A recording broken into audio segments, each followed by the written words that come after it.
প্রতিবেশী তৈরি করতে পারেন না? পারে কি পারে না? পারে। তাহলে আজকে থেকে সাবধান মিথ্যা সাক্ষী দেওয়ার সময়, আজকে থেকে সাবধান অশালীন নিয়ন্ত্রণহীন আপনি আপনার ভাইকে, আপনি আপনার প্রতিবেশীকে কথা বলার সময়, আজকে থেকে সাবধান জেনার বাজারে যাবেন না, আজকে থেকে সাবধান মদ খাবেন না, আজকে থেকে সাবধান সুদ লাগাবেন না, সুদ খাবেন না, আজকে থেকে সাবধান বেনামাজদের সাথে বন্ধুত্ব করবেন না, আজকে থেকে সাবধান যে মানুষ কথায় কথায় অশ্লীল অসভ্য গালিগালাজ করে ওই রকম সঙ্গ ত্যাগ করা। আজকে থেকে আপনাকে প্রস্তুত নিতে হবে। আজকে থেকে আপনাকে কি নিতে হবে? প্রস্তুতি নিতে হবে।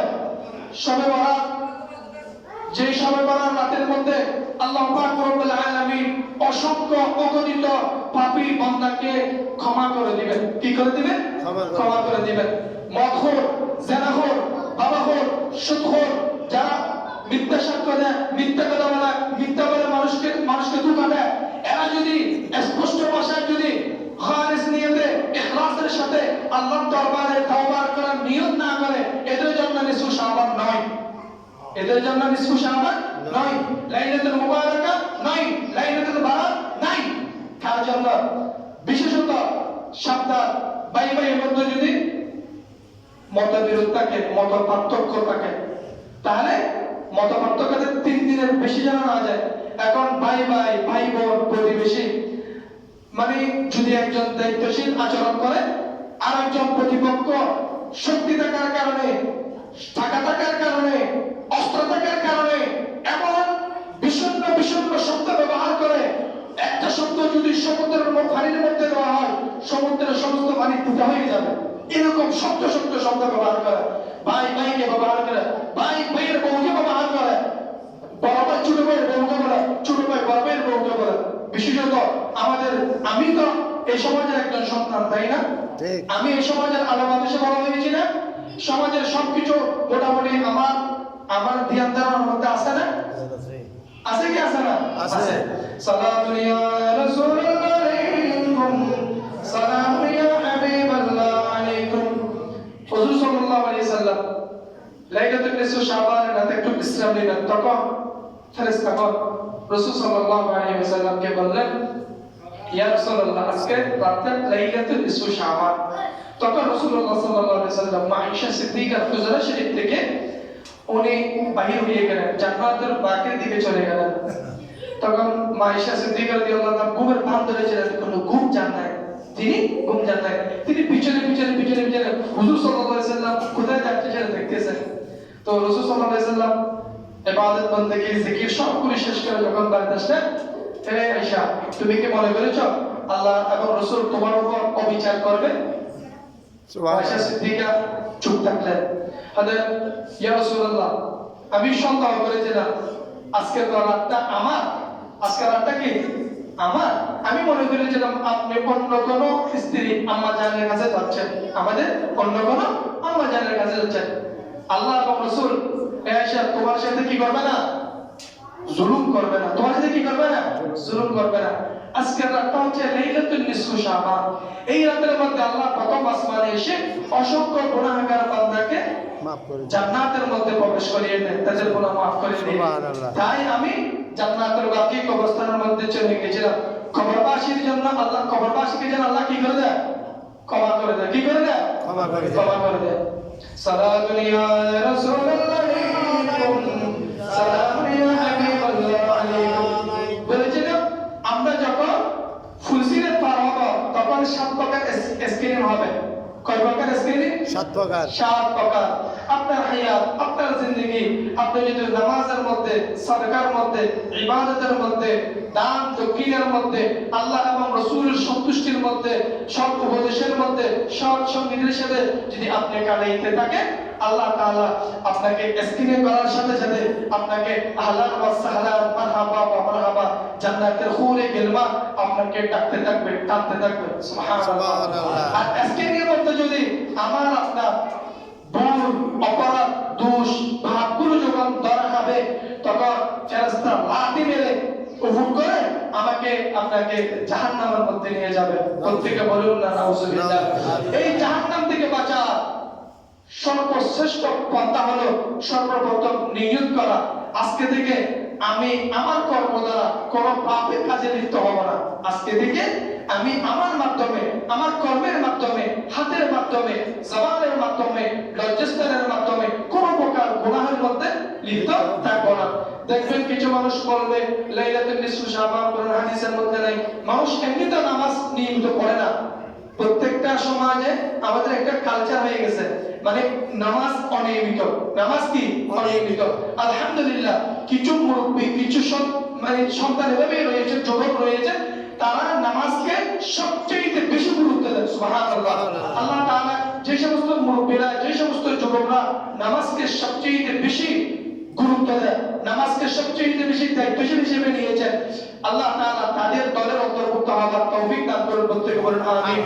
রাসূলুল্লাহ সাল্লাল্লাহু আলাইহি সাল্লাম ইরশাদ করেছিলেন, তোমরা কি জানো গরীবকে প্রশ্ন করেছিল? তারা বলেছিল যারা তিন বেলা খাইতে পারে না, যাদের মধ্যে সুন্দর বাড়ি নাই, সুন্দর জামা নাই, যাদের মধ্যে কোনো কি নাই, ঋণ নাই, অভাব নাই, দারিদ্র নাই, এরাই হচ্ছে ধনী। আমাদের সমাজে এরা ধনী না? যাদের মধ্যে কোনো ঋণ নাই, খাবারের কোনো সমস্যা নাই, যারা মানুষ মাশাআল্লাহ দান সাদকা করতে পারে, মাশাআল্লাহ বড় বড় মেজবানি দিতে পারে, মানুষকে যাকাত দিতে পারে, মানুষকে বিভিন্ন ভাবে টাকা পয়সা দিকে সহযোগিতা করে, এটার মানে ভর্তি আছে, এটার মানুষের বহুত কিছু দান করে। আমাদের সমাজে ওরা বড় লোক না? বড় লোক। আওয়াজ দেন না, ওরা বড় লোক না? বড় লোক। আচ্ছা, রাসূল সাল্লাল্লাহু আলাইহি সাল্লাম বলেন না না না, তারা বড় লোক নয়। বড় লোক তারাই যারা হাশরের ময়দানে আল্লাহ স্ক্রিনের মধ্যে স্ক্রিনিং করবেন, যে ওইখানে নেক আমল, রমজানের নেক আমল, রোজার নেক আমল, দান সাদকার নেক আমল, হজের নেক আমল, মানুষকে সৎ পরামর্শ দিয়েছে নেক আমল, মানুষের জন্য কল্যাণ কামনা করেছে নেক আমল, সমাজের মধ্যে শান্ত প্রতিষ্ঠার জন্য প্রচেষ্টা চালিয়েছে নেক আমল, রাষ্ট্রের মধ্যে বিশৃঙ্খলা দমন করার জন্য যথাসাধ্য চেষ্টা করেছেন এরকম নেক আমল, সবগুলো নেক আমল প্লাস প্লাস প্লাস প্লাস হতে হতে একেবারে নেকির বিশাল পাহাড় হয়ে যাবে। সুবহানাল্লাহ। তখন স্পেশাল ফেরেশতারা তাদেরকে জান্নাতের মধ্যে রাখতে থাকবেন। সুবহানাল্লাহ। ধনী ব্যক্তিকে নয়, কাকে নয়? ধনীকে নয়। আপনি আমার মতো গরীব, এই জন্য আপনি কি হবেন না? অন্তর ছোট করবেন না। আপনি অন্তর কি করবেন না? ছোট করবেন না।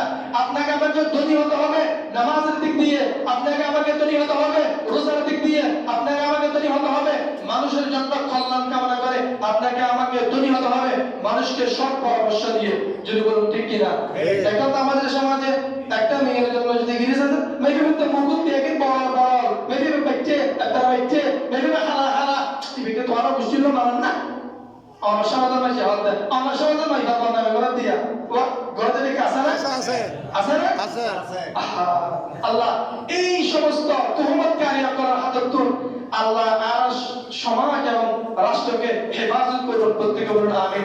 সালাতুন ইয়া রাসূলুল্লাহ সালামুন ইয়া হাবিবাল্লাহ আলাইকুম। আচ্ছা, আপনার যখন জমিন দিয়ে হাঁটি নেওয়ার সময় শুরু শুরু কিছু খাল করে না, শুরু শুরু খাল, পানি বেশি থাকলে পানিতে যেন পাটা না লাগে, একেবারে খাল দিয়ে খালটা অনেক সময় পার হওয়ার জন্য চেষ্টা করি না? এরকম একটা সিচুয়েশন আমাদের সামনে আছে না? আছে। সিস্টেম আছে না? কখন আসে?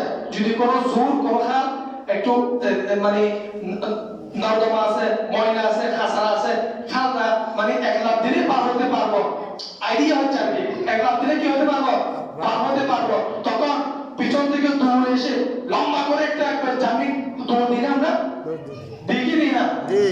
ঠিক সেম রমজান আমাদের সামনে আসতেছে, আমাদেরকে পিছন থেকে আগাতে হবে, পিছন থেকে প্রিপারেশন নিতে হবে, প্রস্তুতি নিতে হবে। আমরা যেন রমজানটা একেবারে খুব ভালোভাবে আমরা উপভোগ করতে পারি। রমজান আমরা কিভাবে উপভোগ করতে পারি? ভালোভাবে উপভোগ করতে পারি। রমজানের নিয়ামত যেন আমরা যথাসাধ্য আল্লাহর পক্ষ থেকে অর্জন করতে পারি। এখন রমজানের যে 30 রমজান এগুলো উপভোগ করার জন্য, রমজানের নিয়ামত অর্জন করার জন্য আপনাকে শাবান মাস থেকে প্রিপারেশন নিতে হবে। শাবান মাসে বিশেষত 3টা রোজা। কয়টা রোজা? আমি ফরজ করি না এই রোজা, প্রস্তুতি করেছিলাম। আমি আপনাদের সামনে একটা হাদিসে পাক তেলাওয়াত করেছিলাম আলোচনার শুরুতে। কামা রুবিয়া আন আবি হুরায়রা রাদিয়াল্লাহু তাআলা আনহু আন্নাহু ক্বালা সামি'তু রাসূলুল্লাহ সাল্লাল্লাহু خطبته أبدا لكم بصوم شعبان لصيام رمضان فما من عبد يصوم منه 3 أيام إلا غفرت له ذنوبه হযরত আবু হুরায়রা প্রত্যেকে বলুন রাদিয়াল্লাহু তাআলা আনহু তিনি বলেন রাসূলুল্লাহ সাল্লাল্লাহু আলাইহি ওয়াসাল্লামকে বলতে শুনেছি তোমরা রমজানের রোজার উদ্দেশ্যে শাবানে রোজা রেখো রমজানের রোজার উদ্দেশ্যে শাবানে রোজা রেখো এবং এই রোজার মাধ্যমে তোমাদের দেহটাকে পরিষ্কার করো তোমাদের শরীরকে প্রস্তুত করো রমজানের রোজার জন্য তাই কয়টা রোজা ফামা মিন আমিলি ইয়াসুম মিনহু সালাসা তোমরা যে কেউ এই মাসে 3টি রোজা পালন করো কয়টা রোজা এটা আমার কথা না হাদিসের কথা কার কথা হাদিসের কথা আপনার যদি অতীতের কোনো গুনাহ থাকে কি থাকে গুনাহ থাকে আপনার আল্লাহ সমস্ত গুনাহ maaf করে দিবেন আমাদের আলিহাট মাদ্রাসায় এমএ সিরাজুল হক উনি সুন্নিয়তের অনেক বড় একজন আলেম ছিলেন